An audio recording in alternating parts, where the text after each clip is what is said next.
There was this 10-year-old boy, and he was failing math. And his parents, they tried everything from bringing in tutors to hypnosis, but nothing worked at all. Finally, at the insistence of a family friend, they decided to enroll their son in a private Catholic school. After the first day, the boy's parents were surprised when he walked in after school with a stern, focused, and very determined expression on his face, and he went right past them straight to his room where he quietly closed the door. For nearly 2 hours, he toiled away in his room with math books strewn all around his desk and the surrounding floor. He emerged long enough to eat, and after quickly cleaning his plate, went straight back to his room, closed the door, and worked feverishly at his studies until bedtime. This pattern continued ceaselessly until it was time for the first quarter report card. The boy walked in to the house with his report card, unopened. He laid it on the dinner table, and he went straight to his room. Very cautiously, his mother opened it, and to her amazement, she saw a bright red A under the subject of math.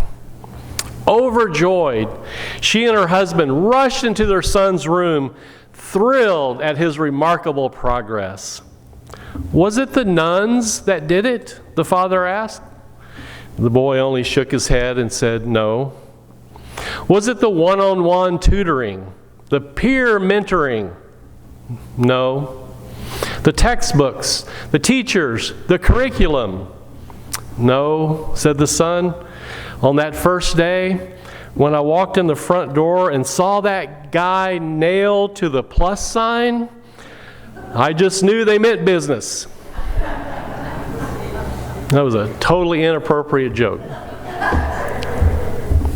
But that's what I feel about the parable we just heard from Luke chapter 16. Jesus told that parable because he means business. Just like the poor math student in the story needed some strong convincing to become a good math student, you and I need some strong convincing to become good disciples of Jesus Christ. Now, Patrick Rothfuss, he's the author of the book, The Wise Man's Fear, said, "Nothing in the world is harder than convincing someone of an unfamiliar truth." Well, the truths in that parable are not as much unfamiliar as they are ignored. And there are a couple of ignored truths in this parable. These are truths that make us uncomfortable because of who we are, where we live, and our lifestyles and our theology and all of that. We're going to talk about them. The first ignored truth in this parable is that there are haves and have-nots in this world, and that makes us uncomfortable. Think about it. The parable is constructed around two main characters. There is the unnamed rich man, the have, and there is the poor man named Lazarus, the have-not. Interestingly, we don't know if this is meant to be the same Lazarus that we find in John's Gospel where Jesus raises him from the dead. Although it's interesting that in both stories about Lazarus, the man dies. And so in John's Gospel, you have this famous, what I call the he stinketh story. Remember that? He comes out of the tomb, and in the King James it says, he stinketh, because he'd been dead for a few days. But in this story, it's a little different. Lazarus dies, but instead of coming out of a tomb, he is carried away by the angels to be with Abraham. Well, whoever Lazarus was, he was good at dying, right? But Luke's Lazarus was also a poor beggar. He's surviving on the garbage scraps from this unnamed rich man's dinner table. He is covered in sores, which is likely due to his poor hygiene. The neighborhood dogs, which are also probably living on the scraps from the rich man's dinner table, are so hungry that they even look for nourishment in Lazarus's sores. And I'm sorry to be so gross so early in the day. But the point is, Lazarus is the epitome of a have-not. He has nothing. And on the complete other side of the socioeconomic spectrum is the rich man, who is probably not named on purpose. Because by naming the poor man but not the rich man, Jesus is making the point that poor people are just as valued or valuable as rich people. And I can imagine yard signs in that day with the words, "Poor lives matter," right? So the rich man in this parable is dressed in purple, which is the color of wealth, if not royalty. He feasts sumptuously every day, which means he's probably a little heavier than the average person in that day and time. Now today, obesity is often a sign of poverty, but in the ancient world, obesity was a sign of wealth. And the Lazarus of this story, by contrast, was skin and bones, not because he was dieting, but because he didn't have anything to eat. So Jesus is doing what he often does. He uses hyperbole and exaggeration and so forth. And so he has this big distinction between two polar opposite people to make a point, which is that there are, always have been, always will be, haves and have-nots. Did you know that Jesus talks about issues of wealth and poverty more than any other topic in the Gospels? This is the number one topic in the Gospels, wealth and poverty. Now, I get the impression from listening to many Christians today that Jesus really only talks about sexual immorality, which is not true at all. In fact, nothing could be further from the truth. Jim Wallace, who is the co-founder of the Sojourners community, writes in his book, The Call to Conversion, that, quote, 1 out of every 10 verses in the synoptic Gospels, that is Matthew, Mark, and Luke, is about the rich and the poor. It's about economics and economic disparity. In Luke, the ratio is 1 out of 7. 1 out of 7 verses in the Gospel of Luke addresses this topic. Jesus' fixation on wealth and poverty is one of the great ignored truths of the New Testament. And so we can conclude from this that Jesus means business. So that's the first ignored truth. And it makes us uncomfortable because of where we are and who we are, and we living in the richest country in the world, right? Let's just own it. The second ignored truth in this parable also makes us uncomfortable because of our theology. Certainly makes me uncomfortable. And it's what I call cosmic justice. Cosmic justice. Now, let me give you this one caveat. This is a parable, right? So it's not to be taken literally because it's a parable. And yet it is trying to say, or Jesus is trying to say, that the universe does ultimately reward and or punish in some way or another. Think of karma, perhaps. Just as there is a large gap between the haves and have-nots in this world, there is also a large gap called a great chasm between heaven and hell in the other world. Again, be careful not to take this too literally. Jesus is using a parable to illustrate how much he means business about all of this. However, neither should we ignore the fact that the rich man dies, is buried, and he ends up in a place called Hades. Hades derives its name from the Greek god of the dead. And in Christian mythology, Hades becomes synonymous with a place we call hell, which is a place of eternal torment. Now, the poor man, Lazarus, on the other hand, is carried away by the angels to be with Abraham, which we can assume from the context here is a good place. If I may draw upon a contemporary, very popular television series, right? The Good Place. He's in a good place. The rich man is in a bad place. Now, obviously, death is no respecter of persons. And so what I found interesting in reading this parable again for the umpteenth time is that the two men seemingly die about the same time.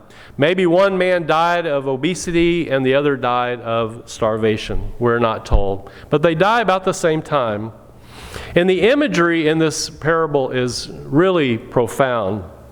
There's this great chasm between Hades, the place of torment, and the place where Father Abraham is resting for eternity. What is your understanding of that? That would be interesting to go around the room. We don't have time of eternal destinations. I would love to know what people thought. There's no shortage of imagining ponderings of eternal destinations throughout history. I think one of the best, more creative ponderings of this was C.S. Lewis's meditation on good and evil called The Great Divorce, which is an allegory about the great chasm between heaven and hell.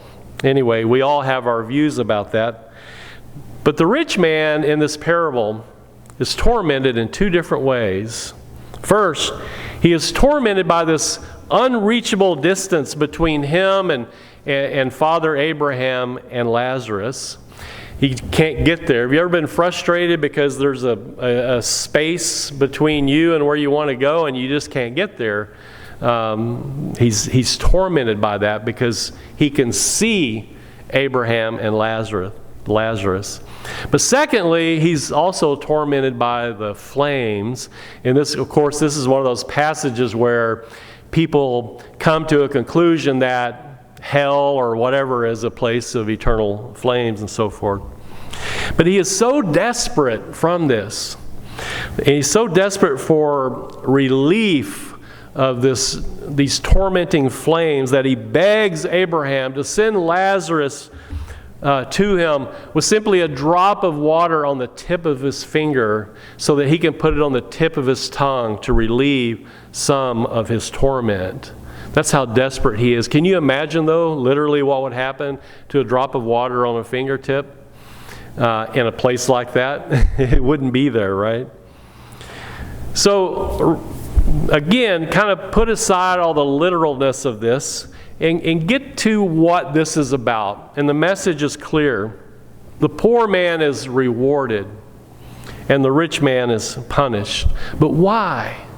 Why is that? Jesus never says that the poor man is good, only that he has suffered a great deal. And nor does he claim that the rich man was bad, only that he has enjoyed all the niceties of life. So if we took that literally, that if poor people are going to enjoy eternal bliss and rich people are going to not enjoy eternal bliss, but eternal damnation, wouldn't that encourage us to go out and live as miserable an existence as possible so that we could be rewarded in the next life? Wouldn't we all be trying to hit that proverbial rock bottom? Is that our ticket to paradise? Just be completely down on our luck and not have anything at all? Of course not. That's not what Jesus is trying to say. What he is trying to point out is the very fact that such a large gap exists between the haves and have-nots, that this is an injustice that needs to be addressed. As I told the children, we need to be woke about it if it's something that we've been ignoring. The alarm clock keeps going off every morning. God is trying to tell us there are people out there that are hurting and suffering, and we hit the snooze button and we turn back over and go to sleep. Jesus is saying, quit hitting the snooze button. This needs to be taken seriously. I mean business, is what he's saying. So the second ignored truth here is that there is a sense of cosmic justice at work in the universe. Justice may not surface in this life, but it will eventually surface. And the rich man becomes so convinced about this that he begs Abraham to send Lazarus to his father's house in order to convince his presumably 5 wealthy brothers of the gravity of their situation. Now that he knows what happened to him, he wants to warn his brothers. But sadly, this is a parable without a happy ending. Abraham tells the rich man that the brothers, hey, all you have to do is heed the words of Moses and the prophets. They had plenty to say about economics, about the wealthy and the poor, economic disparity and all that. Just heed their words. But the rich man knows, no, that didn't work before. It's not going to work now. He knows them well enough to know that. And so he says, well, maybe if you send Lazarus, who is dead, maybe if you send him back from the dead to go talk to them, maybe a ghost will convince them that maybe they need to change their lives. But Abraham says, no, that's not going to work either.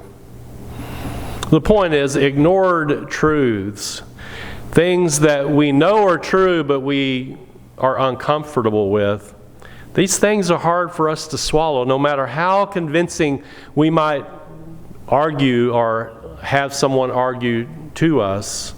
It's hard to swallow. And again, the ignored truths of this parable are, there is a great chasm between the haves and the have-nots, which, because of God's cosmic justice, can translate into a great chasm between eternal destinations.